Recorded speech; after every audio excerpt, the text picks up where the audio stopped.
Hello and welcome everybody to another episode of the Boiler Express podcast.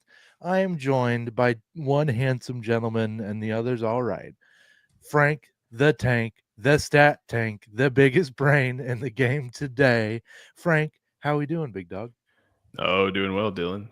Doing really well. I'm glad to see that there are three of us now. There was three to start, and then there were two, and now we're right back to three. So Yeah, I joined. yeah. Frank said, "Are you going to host?" And I said, "Yep." And then my computer died. So, Well, and then and and then Russ went dark there just for a split second. So well, I mean, he's old. So, The speaking of disrespect. the oldest, the crustiest, Yeah. but Can I yet go how you thought it was? the golden not bachelor because he's a happily married man with children, Mr. Russell Johansson. Someone needs to teach you to respect your elders, man. I'm tired of this elder abuse. It's ridiculous. And next time we're together, we're finding the closest basketball hoop. And No, because you're gonna go to school, as we would say in my day. I'm gonna take you to school. we'll both end up in the back of an ambulance pretty quick if that were to happen. That I'll bring that 4 knee braces so we both have enough. We're good. you're tall. Not that like we've ever done a podcast where we're all standing up, but you're a lot taller than you portray on podcast. Really? Okay. I don't know. Something you wouldn't say to Boiler Dad, but yeah. I'll I take mean, that. Boiler Dowd's tiny but mighty. You know, that guy may be 4 foot nothing, but he can give a hug better than anyone I've ever met. Stout fella. Best way to compliment Boiler Dowd is he's a stout. He's ripped all to hell, but he's also 4'2". Below him to death. Now you look at Anish. Anish is almost a damn near 7-footer. Jose, you put Dowd's stockiness on Anisha's body, and you've got the next great Purdue big man right there. Yeah, I mean, you would put like I'd put Dowd at point. You know, Anish should be under the basket, and then J Money will be the general manager with all his monies. Anyway, welcome, Cody. Good to see you. I need to flip onto my comments. Busy weekend this past weekend because I'm good at words. For myself, the Purdue Club hockey team, the hardest working hockey team in the country, as I like to call them. seriously, We're in Oxford, Ohio this weekend, and I always make sure to make it out to those tournaments. I made it to 2 out of the 3 games. I didn't make it to the third because they had to play Florida Gulf Coast at 7 a.m. So Florida Gulf Coast could get to their flight in time. And I told the boys, I said, I love you, but I don't love you that much. So I'll see you guys when you hit Cincinnati up. No, one out of 3 games, so like not ideal. However, Friday night they took on Arizona State. Lost 2-1. Terrible last minute call by the head referee, who it was an obvious icing, which would have given us the puck with a few seconds to go to at least have a chance at a shot on net. He was a terrible ref. I'm going to be honest. They can't say it. I will. He also was wearing a helmet that, as I chirped him, I don't think he heard me because like the stands were right above the benches, and I chirped this ref and said, "Your helmet's older than this entire roster. Like, what? No wonder you can't see stuff. No wonder you can't see stuff." family program. Yeah. Family program. That's on me. So they dropped it 2-1. Saturday afternoon, it's 11 a.m. game. Came out hot against Grand Valley, who was ranked 5th in the country. We were ranked 15 this weekend. I haven't looked at the rankings yet this week. That's on me. And beat them. Tyler Groen TG had a sick goal where he dangled this goalie to an oblivion. And I don't think that goalie may never play again. And I wouldn't blame him because TG absolutely murdered him. Not only did he get the goalie off a hell of a move, but like dekes out a defender and then just slick ricks himself into the goal. It was awesome. TG's a dog. I know Toby had a goal, and shoot, who was the third one? Well, there's an empty netter too. Anyway, won like 4-1, 4-2, something like that. Great game. And then dropped the 7 a.m. breakfast game to Florida Gulf Coast, which I personally think is unfair. Schedule your flight later in the day, you nerds. Figure it out. But no, man, like it, I I tweeted earlier today. It had been like 10 years since I've been into a hockey dressing room. Since I was in the Federal League, and Saturday they had me go back. Coach Matt, who's become a good friend of mine, had me come back to the locker room, and I walk in and Matt introduces me, and I yell, "What a freaking win, boys!" And I 100% said "freaking." And their camera guy, like they have a social intern, turns around with his little GoPro, and I was like, "Uh oh." Oh, I didn't know there were cameras in the locker room. Oh no. And so like afterward we walk out of the locker room and I'm like, "Hey dude, like I work at a job that would frown upon that. So if you could just bleep it, like that'd be awesome." And he's like, "I got you." Danville Dashers, that a boy, the Federal Hockey League. I was down the street in Dayton here. I was for the Demons. Won't talk about my last year in the league. It was a bad team.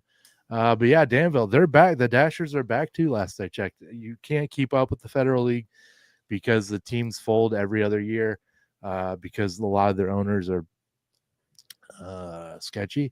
So it's hard to keep up. I mean, the Federal League is a goon show most of the time, but it was a fun 4 years for your boy. But yeah, the Dashers were a hell of a team when I was in it. The good old days. Didn't play much. Didn't really hit the ice all too often, so you probably didn't. But but I practiced a lot. Practice squad, what up? But no, it was a hell of a weekend. The boys are awesome.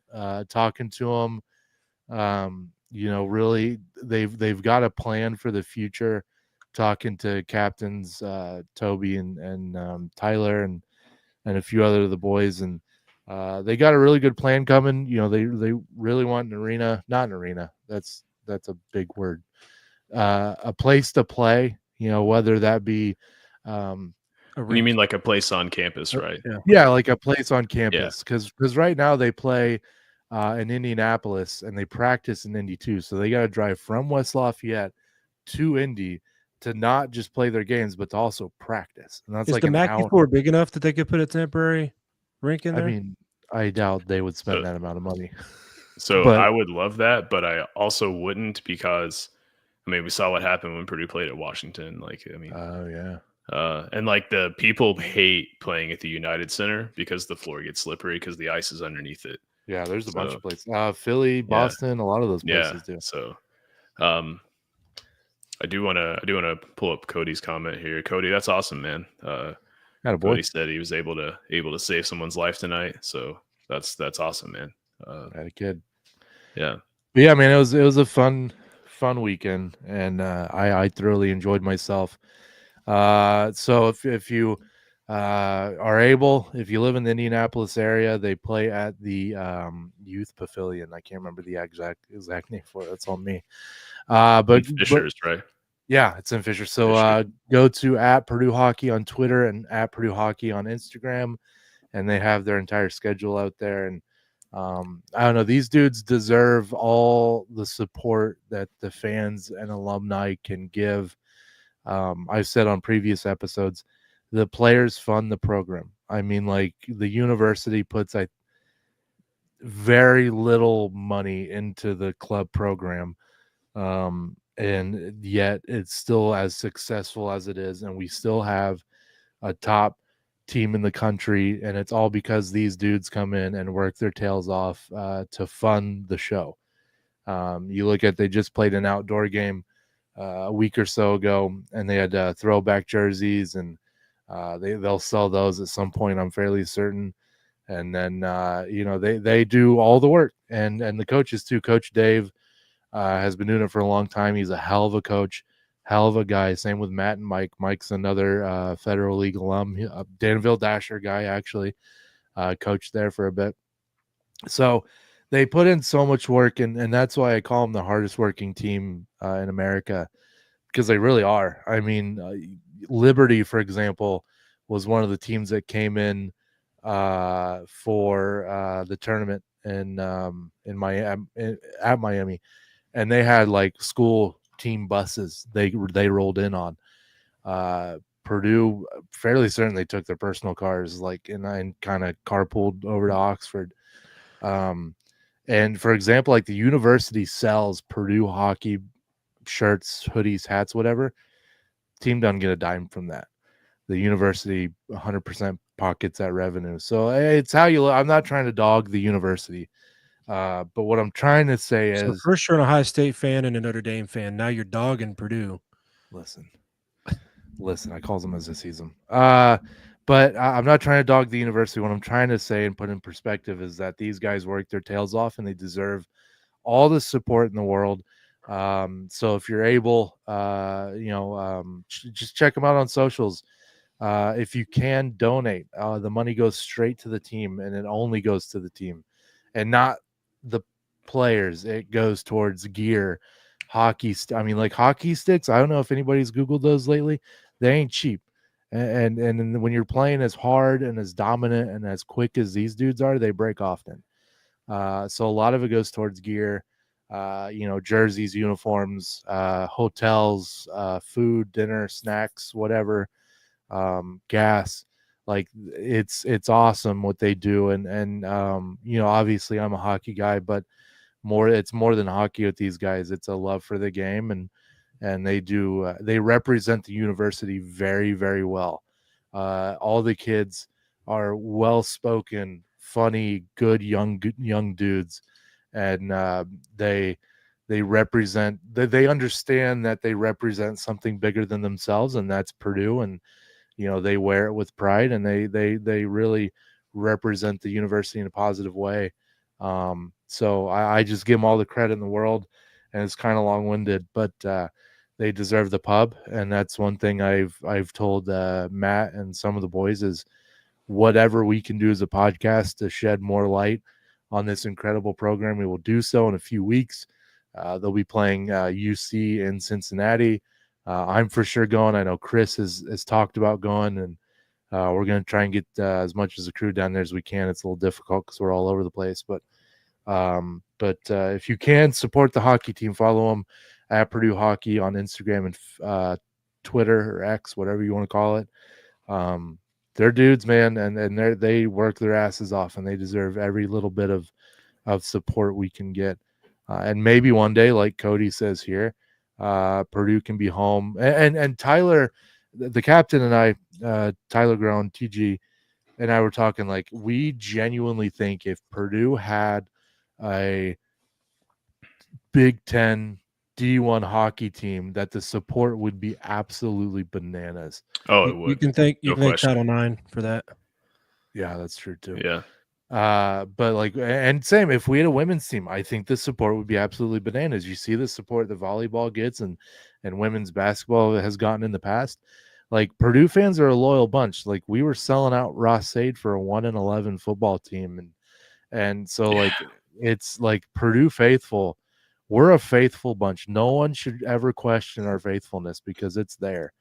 And so I think I didn't mean, I'm going to go back before we get too far. I wasn't trying to be derogatory towards Title IX. I'm just saying there's literally NCAA rules behind you cannot have more men's scholarship sports than you have women's. Yeah. So you wouldn't have to have a women's hockey team. You could have a women's, croquet team, as long as there's a women's enough women's sports to offset the men's sports. You could have, like, did you like that one, Frank? Croquet. Yeah. I was trying to think. I could tell you were trying to think of a sport. Yeah. So croquet. Well, it was easy to go like field hockey or like, whatever. Yeah, but I was like, let's go. Yeah. Yeah. At first I thought you were going to say crochet, and that would have been problematic. Yeah. Oh, yeah. That basket weaving. But disc golf, right? Disc golf. Golf. There you go. Froth. Yeah, a little froth. But no, to wrap all this up, but I think if one day, if we can get, like, if I were to win the lottery, and a lot of us guys and like around the program say this, if we were to win the lottery, we'd build a solid little arena on campus somewhere and make it happen, because I think the support that they'd get would be awesome. But they also understand that makes many dollars to do. Like, we're not naive to the fact that that's a multi-million-dollar project, and many different ways. But like, we're not gonna sit here and say it's never gonna happen and it's impossible, because that's nonsense. If these guys can, and this is like Purdue hockey is nothing new. Like they've been doing this for around 60 something years.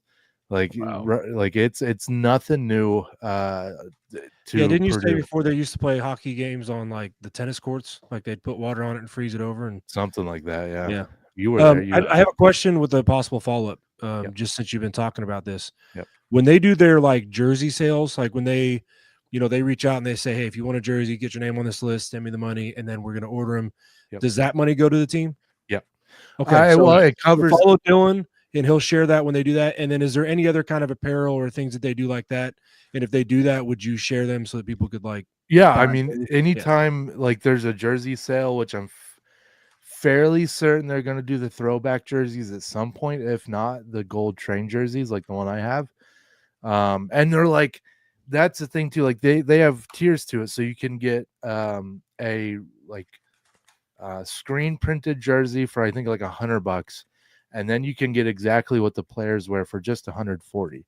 Now, for example, if you were to go to NHL.com, NHL shop, whatever the hell it's called, and get exactly what the players wear, you're spending $300 to $400. So like $140 for just the logo NHL's got to get their cut. Yeah. Yeah, exactly. So like, and this is I previewed the jersey sometime last year. Sewn on, you get a damn fight strap, for God's sakes, that you can attach to your belt in case you need it, in case you get in a pickle and got to throw some fisticuffs. That's how you know Dylan's a hockey player. He knows the term fight strap. Yeah, a little fight strap. I mean, that's what it's called. And it's very well made. They get them from Rebirth Sports. Rebirth has done their jerseys. They have these sick backpacks, and I'm trying to get myself one. I don't know if they've sold them to the public yet. But no, yeah, whenever they do a jersey sale, I share to my Twitter at Dylan Kuhn _, and then I always share it to the pod account at Boiler Express _ I think it is. So just keep an eye out and follow them on social media. And I just can't stress enough that I would love to see this team get more love. So they deserve it. And Coach Dave, Coach Matt, and Mike, Matt, aka Coach Buteson on Twitter, because he's a Butte, deserve it. And those kids, those guys, they work their tails off, and I will sing their praises until the day I die. And I know I've gone on now for 20 minutes about it, and that's on me, but they deserve the love. And any way you can, make it happen. Outstanding. We love you. Appreciate all that, Dylan. That's awesome that we're able to plug them, so to speak, and create more exposure. Because I the time we had them on, I learned just how much they do for their own team.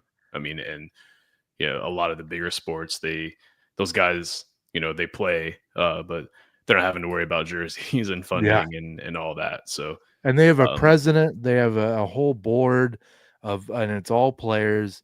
Like they have, it's a very intricate system. I think when I go down to Cincinnati, I'm going to try and get either TG or Toby or one of the guys to hop on a couple mics with me.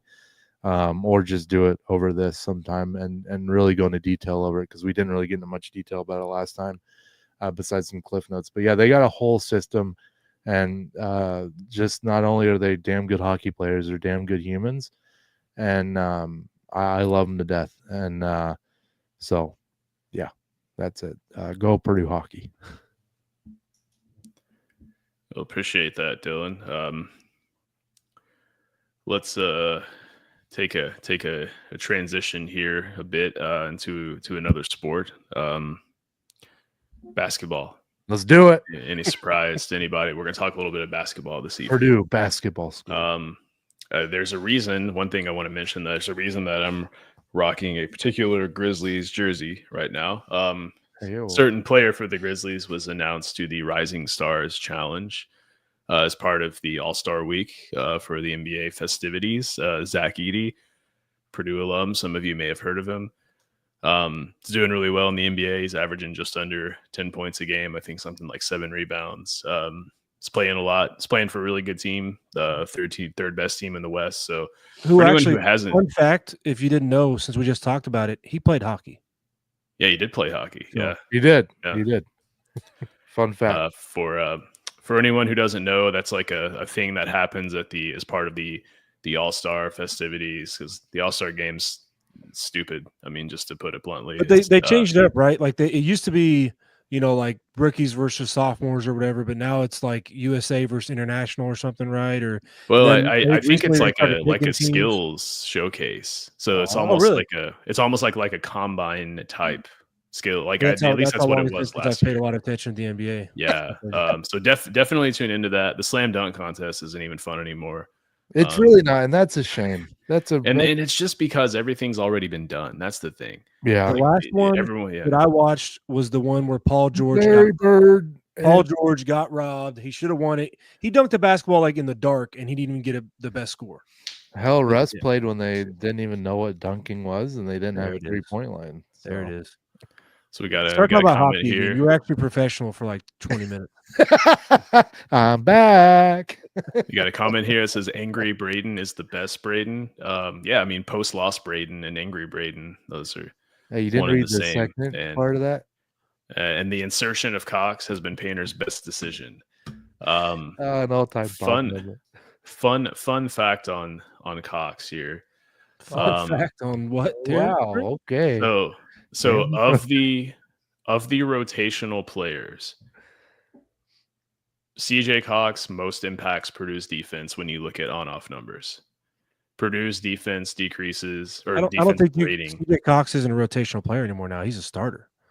Well, I'm saying like when you filter out the guys who only play garbage minutes, let's say. Got you. So some of those have but on-off Purdue's defensive rating decreases by 13 when CJ Cox plays compared to when he's on the bench. So, and that's with 342 minutes on the court and 498 off the court, which is insane for a true freshman. And I know that like on-off numbers, they're missing a lot of context, but yeah, that's just something, a cool thing to see. But to segue into the Michigan game, I mean, Braden Smith gets a steal at half court to start the game, and then CJ Cox basically just attacks the ball on the next possession to get a tie up that went to Purdue. I mean, that just, I don't know, in my eyes, that kind of set the tone for the rest of the game. What'd you guys think of the performance as a whole? Start there. So my biggest takeaway from the game, and maybe not the game as a whole, but just the start of that game, is that I believe the ceiling for this team. You ready for this? I believe the ceiling for this team is a national title. Oh, I'm not saying it's likely at all. People are still calling it a rebuilding year. I get that.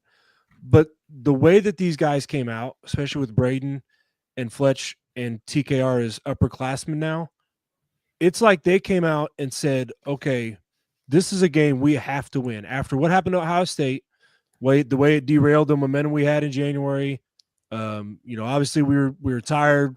We were not focused. Braden didn't even seem that upset about playing like 4 minutes in the first half of that Ohio State game. Like he didn't even seem that upset. Well, now granted we had a lead, so maybe he didn't have much of a reason to be upset, but there just wasn't a lot of passion. But the way they came into Michigan and were like, we are making a statement and winning this game, tells me that these guys could go into pretty much any game with that mindset and play with anybody in the country, because Michigan is a good ball club.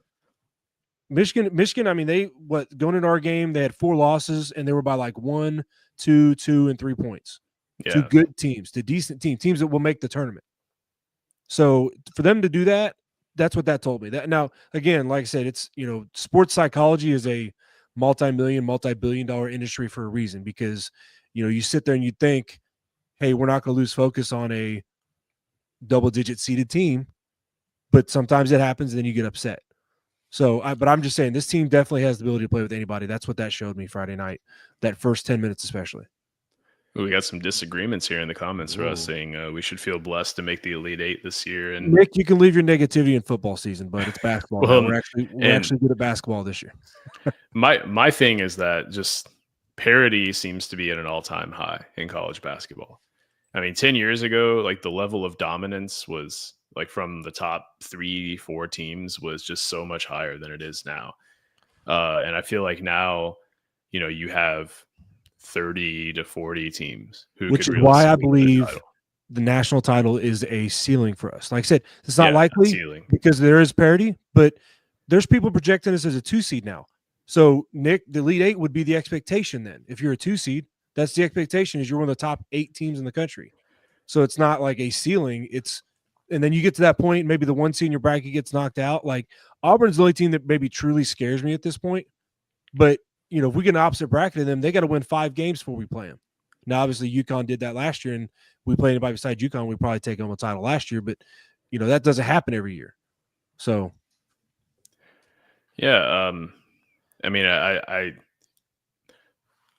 hear you, and I guess the thing I want to like circle on is like that you're saying that's like the tip top of the ceiling. Like that's this team. Right. Like if we show up every game like we showed up against Michigan, there's definitely an expectation of the expectation should be Sweet 16. I think if we're Elite 8, we come back next year going, man, this team should be a title contender.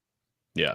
It's not like if we don't make the Final Four, title game again this year, it's a disappointment. That's not at all the expectation. But I'm just saying, we've got, Braden and Trey Coffin-Wren have both been getting these tweets from Purdue basketball and like Fox, college basketball, Big Ten basketball on these are the stats these guys have put up, and either nobody else has done it or the one guy has done it is like Jason Kidd or Chris Paul or somebody like crazy. So like if we have that talent, why the heck wouldn't our ceiling be we could get hot and make a title run? Well, and what did people say in recent years, like going back 1-2 years, like Purdue doesn't have the guards, right? Yeah. And now we have the NBA guard. Well, if Braden's getting compared to Chris Paul and Jason Kidd, that means he's going to be an NBA guard. Well, it's like what's that lady from Yahoo Sports was bagging on Edey when Memphis drafted that it him was the worst pick of all time. Yeah, but then she goes, he's more like a Shaq, Akeem Olajuwon, and it's like, wait a minute, those are all-time greats. Like, how are you saying she's bad or he's bad, and then you're comparing him to Shaq and Akeem? Like, what are we doing? Right. Marquette. Damon says Marquette scares me. When I'm saying scare, I mean like I feel like we could be on our game, playing a good game, and play Auburn, and Auburn could still run us out of the gym. Marquette, or even like a Tennessee, or if we play a Bama again, a Texas A&M, whatever, a Michigan State or Illinois. I'm not like confident that we are going to go in there and beat the brakes off them, and we should win that game. But we can definitely play with those guys. Auburn's the one team that, for me this year, I think, they if they're on their game, there's nothing we can do to stop them or beat them. Yeah, I think about Purdue's matchup with Marquette. A lot of it was Purdue beating Purdue in that game. I thought, like, just unforced turnovers, a lot of missed shots. Marquette making a bunch of tough shots, and it is an interesting question. So losses, we lost to Marquette, lost to Penn State, Texas A&M, Auburn, Ohio State.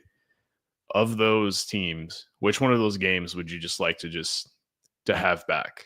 Like, let's replay this game, and the outcome of the second game is what counts. I mean, it's got to be Ohio State or Penn State to me.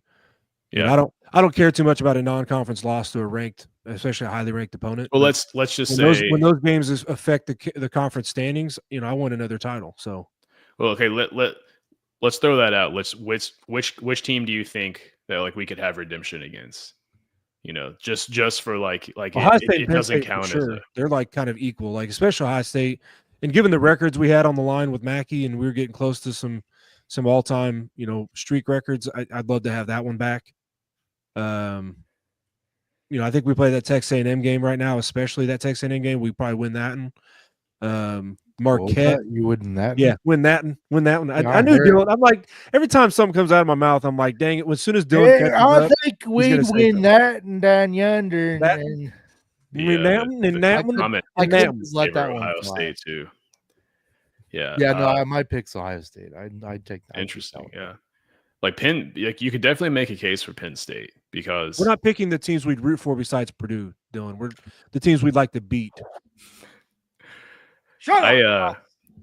I think mine would be Texas A&M, just because like we hadn't quite figured out the lineup yet. We were still trying to figure out ourselves defensively, and Purdue lost that game by 4, and they missed like 8 or 9 wide open threes from capable shooters too. So like that's the game that I think that like if Purdue and Texas A&M played 100 times, Purdue would probably win 65 to 70 of them. It just happened to be one of those games where, things weren't. I'd say even further north Purdue than is that. clicking right now. The Texas A&M game to me felt really kind of surreal, and it felt like our guys never thought we were going to lose that game, if that makes sense. Like, it felt like they just were like, no, eventually we're going to win. Like, it's going to work out. And then we just all of a sudden you look at the end of the game, we're down 4 points. And it's like, well, dang. I guess. Well, and like Purdue forced so many horribly tough shots for Texas A&M, like fadeaway threes that just went in. I mean, nothing about that game was like repeatable.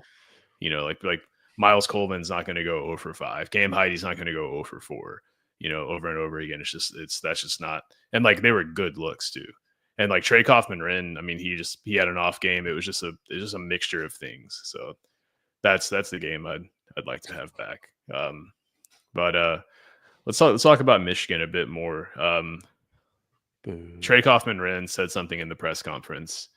He said he didn't understand why teams have had problems guarding Michigan's big ball screens. Did you all interpret that as like him like throwing a little shade, I guess? Yeah, 100%. There's been enough like shade thrown our way, and Braden is just the kind of guy that he's like, I'm gonna let it speak for itself on the court. Like, I'm gonna let my work speak for itself. We've talked about even what was his freshman year when they're answering, asking questions about like, man, you start slow in these games. What, wouldn't you like to start fast? Like, well, yeah, I sure would like to start faster. It's definitely not part of the game plan. Like, let's start slow.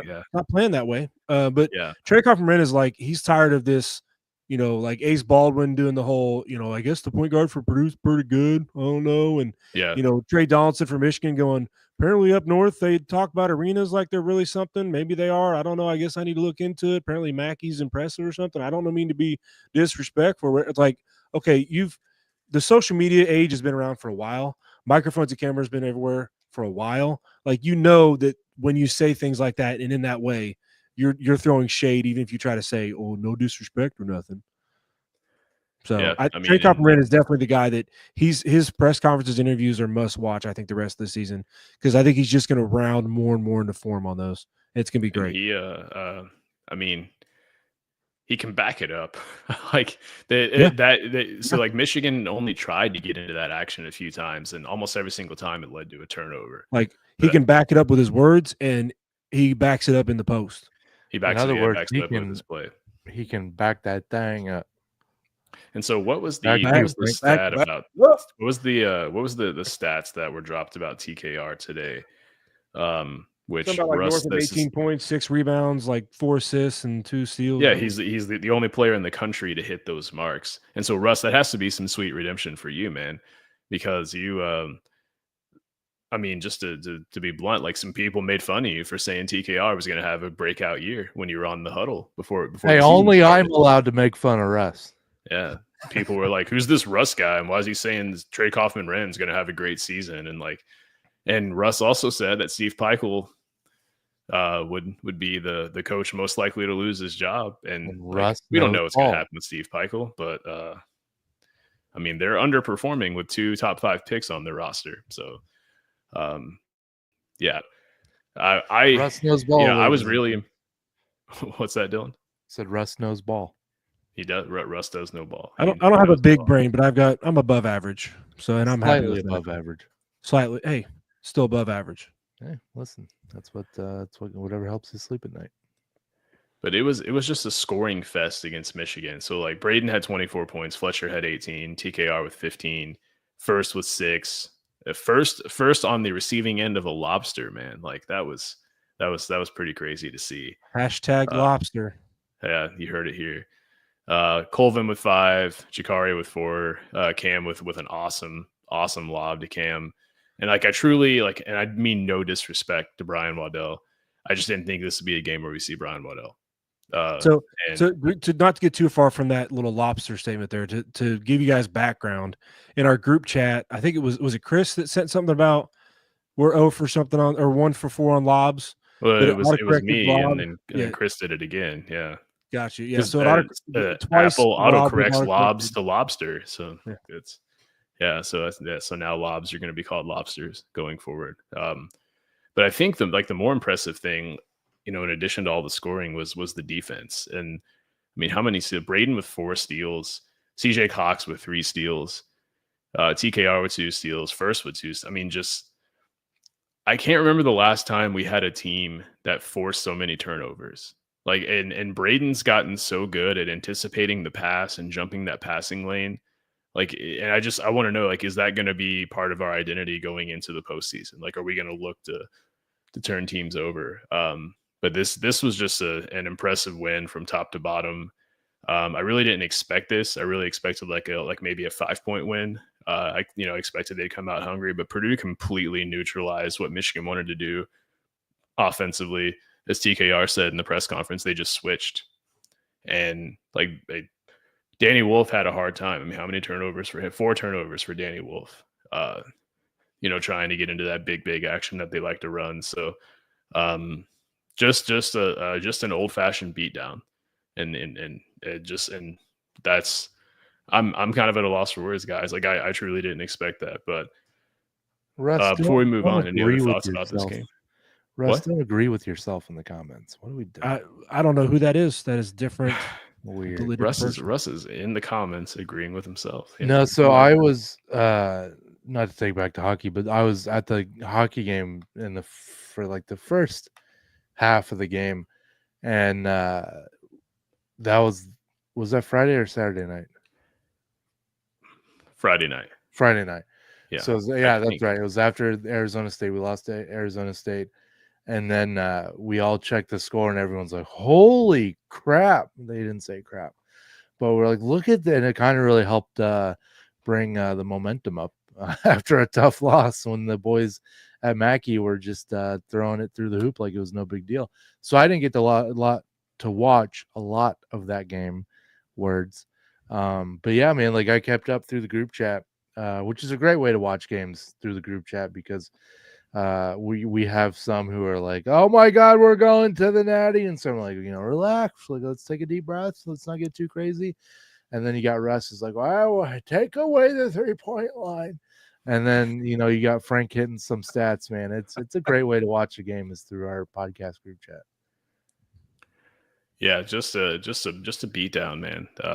And Michigan was able to bounce back, so good for them. But I'm worried about Purdue's trip to Michigan here in a week and a half or so, because they're going to be out for revenge. And they're definitely going to be ready.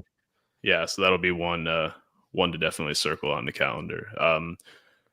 Why don't we hop to the commercials real quick, and then we'll talk about an upcoming game that might be of a certain degree of importance. Does that sound good? Yes, sir. Hit the ads. So the problem here is that I always struggle to find them, but I found them. So we'll see you guys back in about 2 minutes. Perfect. Tell me, do you like to be fashionable? Do you like to look handsome or beautiful? Do you like being the best dressed Purdue fan you know? Well, guess what? We got just the place for you. It's called martinvintage.com. And if you go there, you will find the best in Purdue throwback designs on the market. I'm telling you, if you want it, they got it. Basketball, football, Purdue Pete logos, anything and everything. And if you go to martinvintage.com and use code BXB at checkout, they'll throw you 10% off your order. Now, that's a great deal if you ask me. Tell them that we sent you, and they'll say, hey, you have slightly above average taste in podcasts. Here's 10% because they're friends of the program, and we can't thank them enough. Again, martinvintage.com. Use code BXB at checkout for 10% off. Boiler up. Attention all college basketball enthusiasts. Are you tired of just watching the game and ready to dive deeper into the stats and strategies that make college basketball so thrilling? Introducing CBBAnalytics.com, your ultimate destination for college basketball analytics. With CBBAnalytics.com, you'll have access to the stats and insights that you need to take your love for the game to the next level. From shooting percentages to player efficiency ratings, CBBAnalytics.com has it all. Get detailed player profiles, in-depth team analysis, player and team shot charts, and even in-game trends available all at your fingertips. Do you want to know how well Purdue shoots above the break threes with 10 or fewer seconds left on the shot clock? CBB Analytics has you covered. You want to see how different lineups perform in different situations? CBBAnalytics.com has you covered. You can get a free tier subscription, which allows you to see stats for just one team. But if you truly want to elevate your game knowledge, be sure to check out the Pro Tier subscription, which allows access to all 362 Division I teams. One of our favorite features is the in-game streaming system, which displays real-time stats, analytics, and even shot charts during live games. If you're ready to expand your basketball knowledge, check out cbbanalytics.com today. And I love how I say, like, are you tired of just watching the game, as if like that's not enough, you know, like you should expect more out of your basketball fan, you know. You should expect the best out of any aspect. Like watching the Michigan game Friday night and going, man, I wish there was more to that.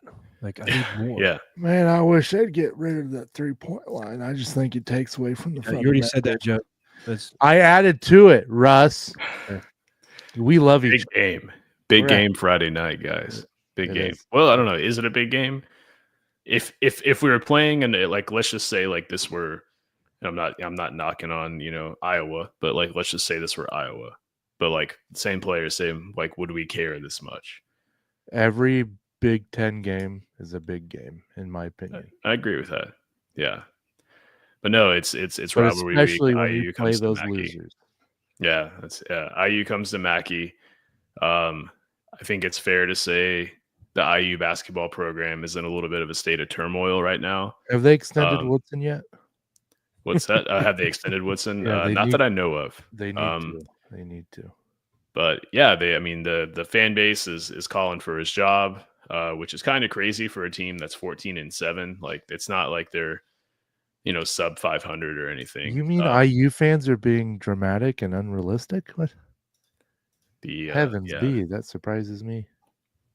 So yeah, IU comes to Mackey. But before we talk about this matchup, there's been this trend going on Twitter of people like posting their favorite moments from this rivalry. I wanted to ask you guys what your favorite moments were. If there was one particular moment that sticks out to you in like the last, you know, John Octius baptizing the masses is one of my. That's a good one. That's a good one. I watched that game at a bar, and I remember like when that happened, like that place got so loud. Like it was great. It was a bar in West Lafayette, but yeah, it was cool. It was lit. Russ, what about you? Is there a particular moment that stands out to you, Russ? I mean, I think we both share one. The game. Oh, we do. You know, yeah, the Harms tip-in game. The Harms tip-in. The only time I'll ever go watch a game in the Hall of Calls, because that was interesting. I mean, if you do ever go to Assembly Hall to watch a Purdue game, don't sit in the balcony. Don't sit in the balcony. Terrible. Hey, you get to watch it on the TV though. Yeah, right. And you also get to feel like you're about to fall on the floor with all the other things falling from the ceiling in that place. Especially at your age, that's scary. Yeah, to hear that sold out arena chanting disparaging things about Matt Harms. After Fred Glass came on before the game started and was like, just so you all know, you're all boosters of the Indiana University Athletic Department, so conduct yourselves as such in a professional and courteous manner and show good sportsmanship. And like 2 minutes in the game, it was, "Fuck you, Harms." It's like, yeah. And then Archie Miller after the game is like, I didn't hear it. I heard they were saying something, but I couldn't tell what it was. I'm like, well, he's busy arguing with his coaches. He's so short and so low to the ground. He probably didn't. Yeah, there wasn't a single person in that stadium who wasn't aware. We'll see. Well, yeah, Russ didn't hear it, but then you had to remind him to pump up the hearing aids, and then he heard it. Listen, that was my favorite moment because we were present for that one. But I do have one other moment. I don't think I've talked to you guys about this one at all. It's not a huge one, but my brother actually did graduate from Purdue. I did not. I went military route. But Dan? My brother's senior year, 2011, he got me into the paint crew. We got into the lower bowl for the paint crew for the IU Purdue game that year, and that was one of the loudest "Hailfire IU sucks" chants I've ever heard. And it's one that circulates on YouTube and on Twitter and X, you know, when these highlights come up during Hate Week, and I can still find myself and him like in the crowd when that happens. It's pretty cool. Shout out to Dan. It was Dan, right? Yep, Dan. It was just his anniversary. Happy anniversary, Dan and Mrs. Dan. We ate at Tex Red House last night. This is weird. You know too much about my family, man. Facebook. I'm friends with Dan on Facebook. That's how I knew. Okay. All right. Oh, I just know things. So tells Ken them I Palm, said happy Annie. Yeah, we'll do. so It might be in Palm here. predicts Ken Palm predicts a 12-point win for Purdue. That seems extreme to me. And like, am I just because like this is always a game where you can just kind of take the stats, take the trends out of it. But when you look at like the last few matchups, like there have been some lopsided matchups. You know, like last year when Edie hit the 3, then we went to Assembly Hall, and Edie had the highlight play for the IU fans was him diving on the ball when like they were up 30, when Purdue was up like 30, diving on the ground to get the ball and like playing hard. And they're like, why don't our players do that and all that stuff? I mean, but I don't know. What do you guys think? You guys think that this is a game that IU could keep close? And like how much of Mike Woodson's employment rests on what happens in this game? I hope I don't know, it's the energy. One, it's in Mackey, so the energy is like automatic. But then you add that it's one of the biggest rivalries in college sports, and that adds to that. I think IU will come out trying to fire quickly. I think they'll try and get a hot start, but ultimately, I think the energy will play into it, and I think. Yeah, I mean, I think it'll be electric atmosphere. I know it will be. That's not a guess. That's an automatic.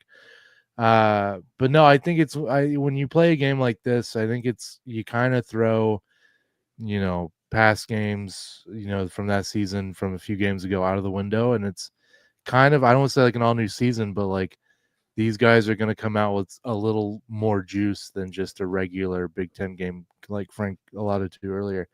So I think it'll be closer than people think, but ultimately Purdue's going to win. Boilers by a billion. I was just say, did the Boilers by a billion guy just say it's going to be closer than we think? Yeah. What is going on? I know. I'm not sure. No, I mean, a lot of people think Purdue by a trillion. So that's well, we saw what happened with Michigan when we actually had a few days to get our legs back under us after the West Coast trip, and there's still enough. Obviously Braden, we've talked about, plays with a chip on his shoulder. TKR is the guy that's like, okay, I'm going to start responding to some of the shade that we're getting. So these guys will have no problem, and they're homegrown guys. We talked about in the thread today, in our group thread, that Purdue is still a homegrown roster. The majority of the roster, at least, is homegrown. They grew up in this rivalry. They grew up in this state. We've got former Mr. Basketballs, Indiana Gatorade Athletes of the Year on our team that know what this game means, regardless of where the teams are at. And this is, again, like we talked about, it's at home. You got the full throat of Mackey. You've got, the paint crew. It's only the third game post holidays that the paint crew's been there, and they've got the Ohio State loss, and then we're coming off the Michigan game. So, and now we got a full week, right? Michigan was a few days after Ohio State to get our legs back under us. Now we got a full week to prepare, get our legs under us, get in the right mind, study what we need to work on. And I think these dudes come out and jump on them. And I get the 12-point line because, yes, it's a rivalry game, so it could turn out to be a single-digit, margin, and people wouldn't necessarily be surprised because it's a rivalry. But I see it more going towards where it's gone in the past few years, where the home team, especially when Purdue's the home team, just runs away with it. Yeah, and so just to clarify, the 12 points is the Ken Palm prediction. Comment here asking what the Vegas line is. I did just look it up. It's 17.5 right now. Yeah. Man. Yeah. Wow. 17 that tells you more to me a little bit than what Ken Palm does, because it's where people are actually putting their money, right? Like the Vegas line clearly shows the line between where people want to put the money on Purdue, where they want to put it on IU, and they're not comfortable taking IU to cover until it gets up to 17 plus points. So yeah, that tells you what. And you touched on it a bit, and one thing that I think it will play a role, at least mentally, for the players in this game, is that IU has become one of those schools that's going to the portal every offseason now.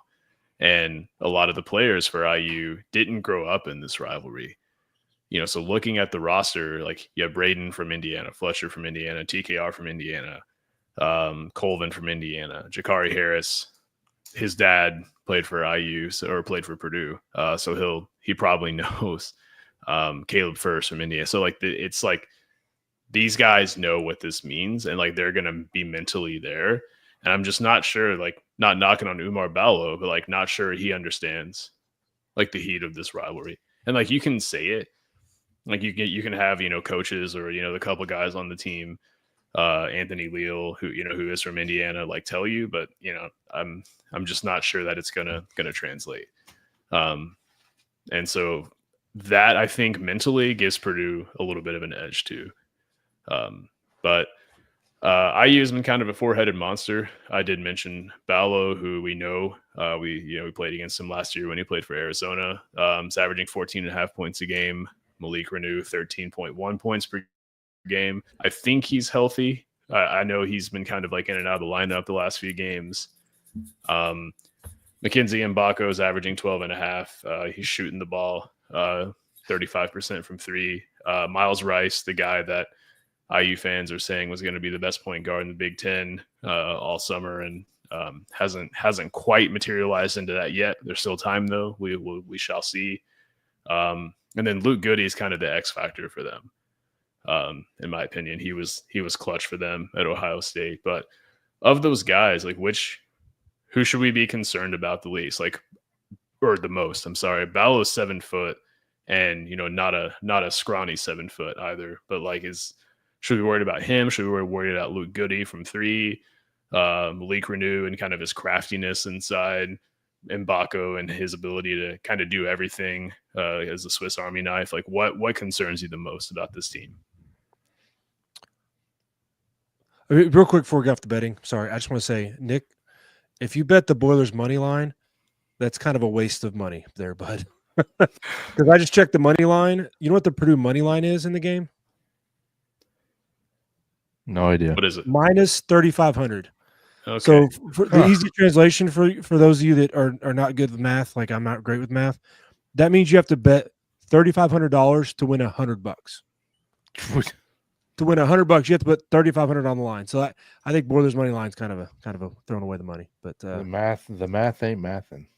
But yeah, I mean, I agree with you, Frank. I think with the Ballo, I think we talked about it, especially in the thread, was, you know, get it running. You know, we've shown against Michigan, especially, that, you know, they specialize in running it. Okay, we're going to run it even more than what they do, and we're going to get the crowd going. We're going to get into it. And I don't think that they're going to be ready for it. I don't think they're going to be in shape for it. I don't think Goody can will their team by himself to a victory. I think as long as we keep playing the way we've been playing, we spread the ball out, get on top of them, it's not going to matter how we spread the wealth, who we try to stop, who we try to slow down. We switch the way we have been. We jump the passing lanes the way we have been. We're going to be. I think we're going to be golden. That's just me. Well, and I think Ballo it's probably the best post up big that Purdue will have played against going up through this game. So I'll be curious to see what if we try to trap like we have been. Braden's been really good on those traps, man, by the way. Like sending Braden as the second like help guy in a baseline trap, and he just swipes at the ball. Like it's been really effective. But yeah, I mean, I think the key to Ballo, I mean, a lot of it's pretty apparent when you watch, so I don't feel bad saying it, but like his conditioning is just not there. I was going to say, when you say best, you just mean like once he gets the ball and he's posted up the best? Because if you told me like recency bias, you tell me Vlad Golden or Oumar Ballo we could add to this roster, I'm adding Golden, not Ballo. Like, yeah, I mean, I'm not really intimidated by him at all. Golden's not really like a traditional like back to the basket post up guy though. Like he's more of a roll man. Where Ballo, like they're gonna run false action to get him the ball and then like let him go to work. You know, I guess that's more of what I was referring to. Yeah, got you. But like he's huge. I mean, he's 7 foot, like 280. You know, and I mean these guys have played against him before. But I'll just be curious to see what Purdue tries to do there. But if I'm drawing up a game plan offensively, I'm going to be looking to move him as much as possible, make him run. You know, like I mean, his conditioning is a problem, and most 7-footers that's a thing for them. Like they're just large human beings, and they just don't have the conditioning. Yeah.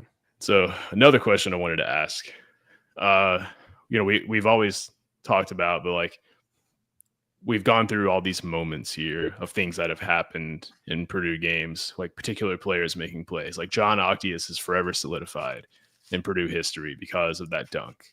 Sterling Carter is forever solidified in Purdue history because he just exploded against IU. And I remember John Octius saying, like, if you want to be remembered, you got to do something against IU. So yeah, who do you see, or who do you just predict having like I know, highlight Frank, moment? your storyline and the way you like to go is who the transfer is.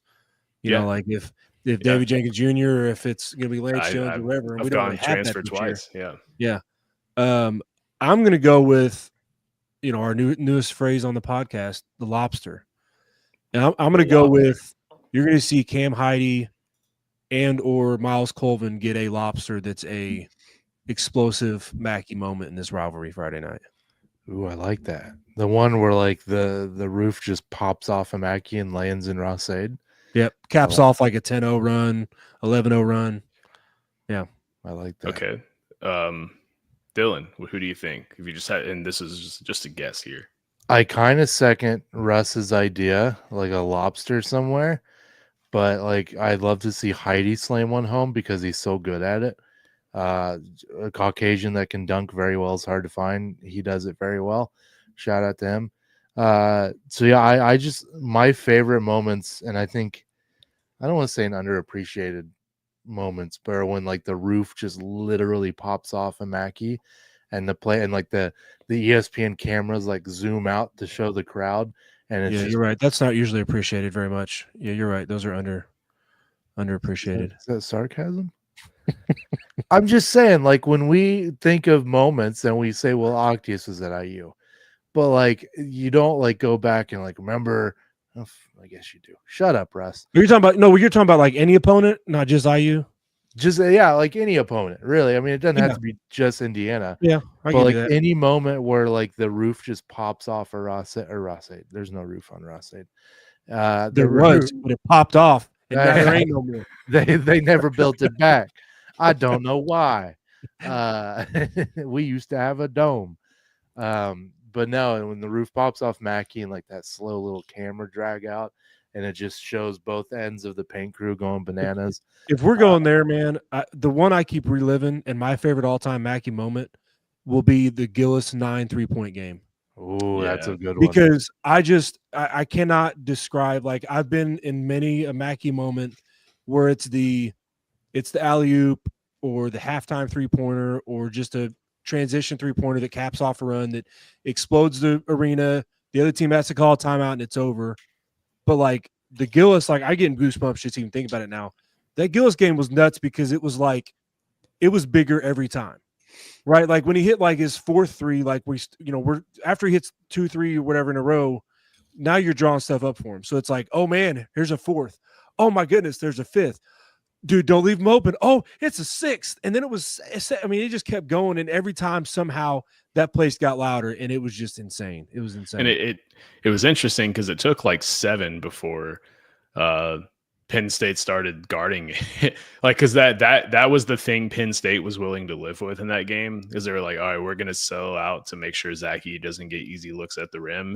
And if Mason Gillis is going to hit threes, then okay. I mean, they were just letting him shoot, and he's like, "Okay, I guess you guys don't know, but I can shoot the ball."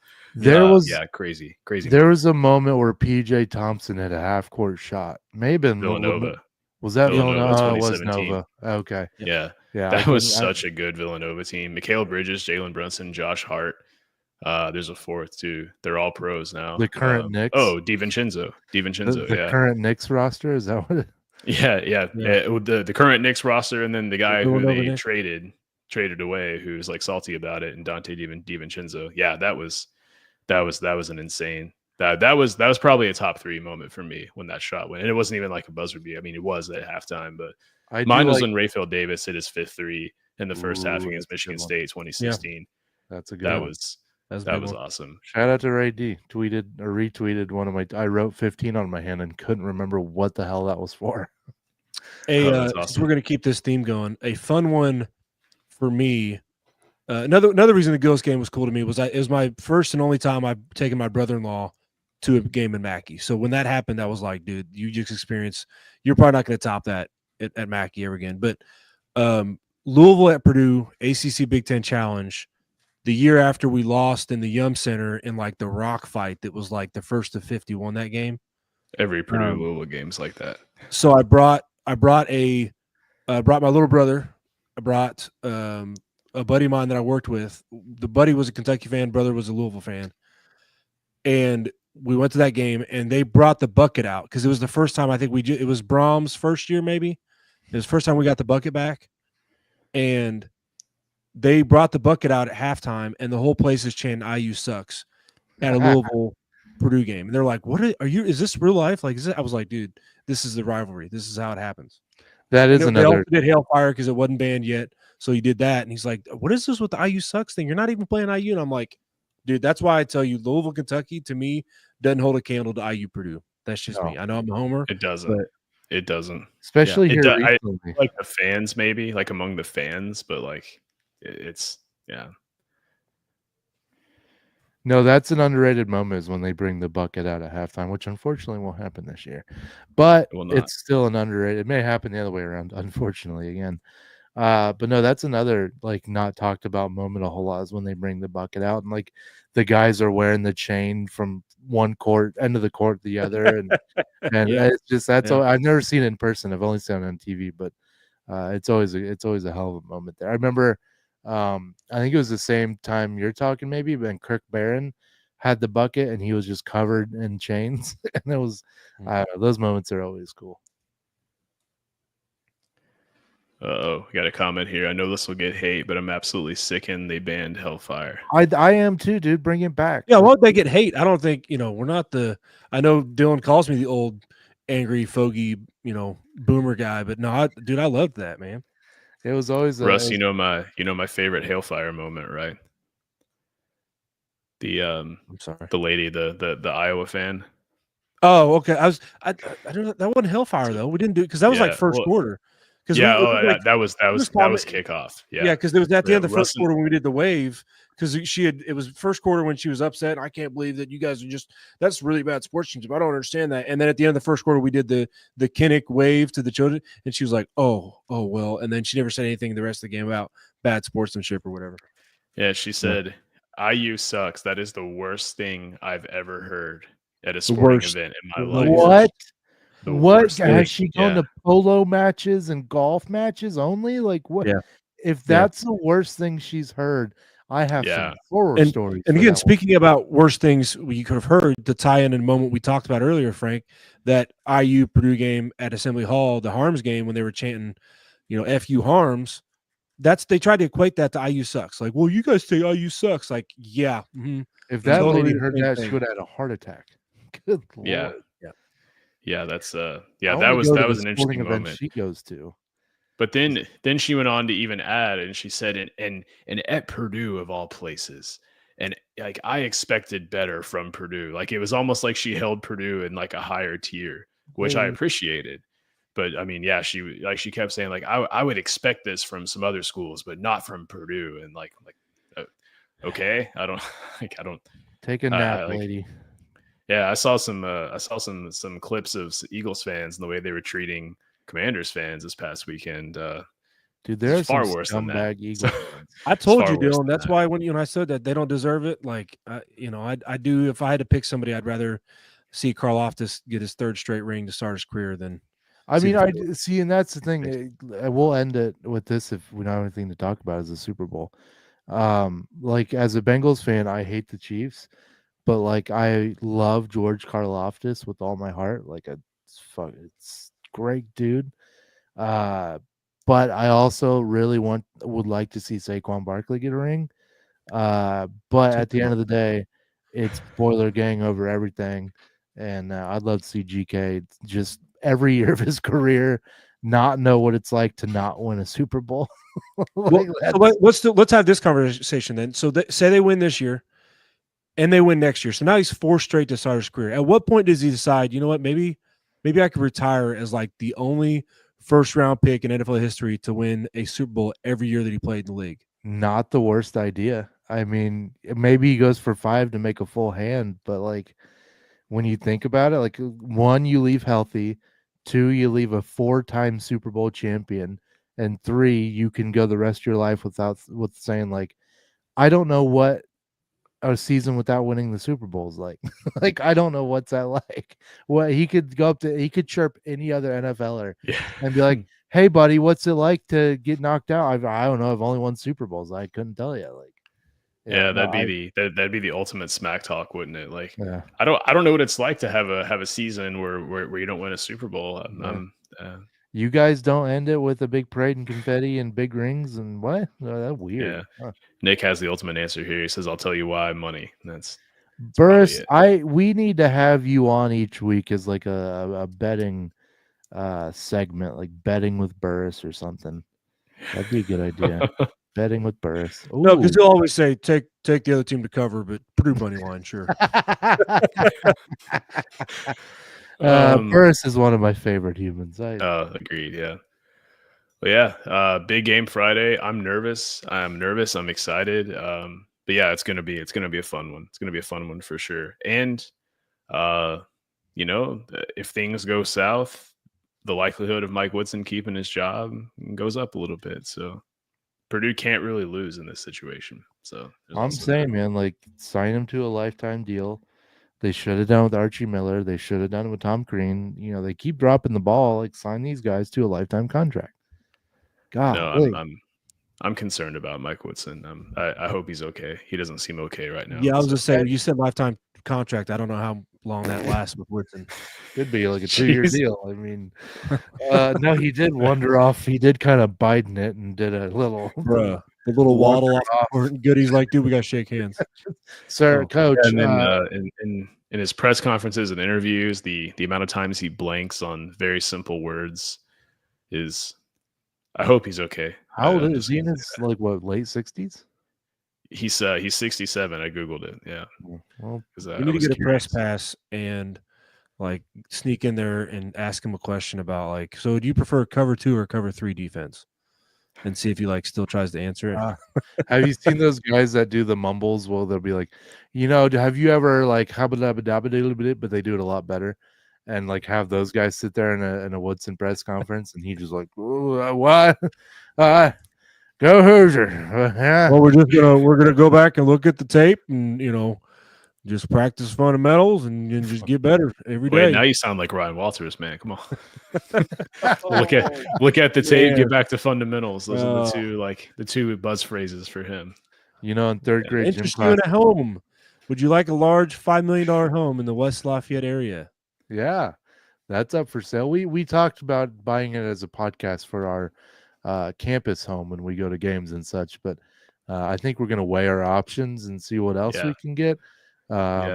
We talked about that in the group. It's too small, really. We need something bigger and something more extravagant and something newer. We don't want to be the second people to live there.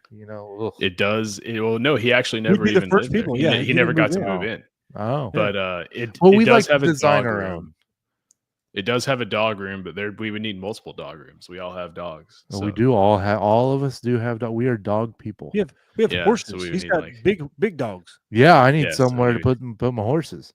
And I'm not talking about Glenn Robinson. He got big dogs.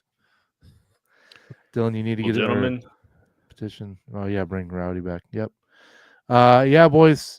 Big one Friday night. It's gonna be exciting. The group chat will be popping. And as always, boys, it's another fun one.